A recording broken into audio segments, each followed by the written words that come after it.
ICC ने नई टी20 players ranking जारी कर दी। मोहम्मद हारिस की लंबी छलांग, बैटिंग में 210 दर्जे तरक्की के बाद 30वें नंबर पर आ गए। ट्रेविस हेड पहली पोजीशन पर मौजूद हैं। कोई भी पाकिस्तानी बैटर टॉप 10 में जगह नहीं बना सका है। बाबर आजम की 3 दर्जे तनाज़ुली हुई है, वो 9वें से 12वें नंबर पर चले गए हैं।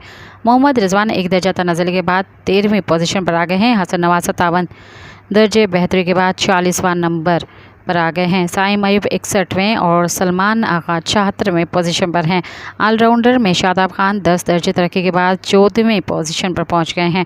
बाउलर्स में भी कोई पाकिस्तानी टॉप 10 में शामिल नहीं है। न्यूजीलैंड की जैकब डफी पहली पोजीशन पर हैं। हारिस रऊफ 2 दर्जा तनाज़ुली के बाद 20वें नंबर पर पहुंच गए हैं। अब्बास आफरीदी 18 दर्जा बेहतरी के बाद 21वें पोजीशन पर हैं। शाहीन आफरीदी 5 दर्जा तनाज़ुली के बाद 36वें नंबर पर आ गए।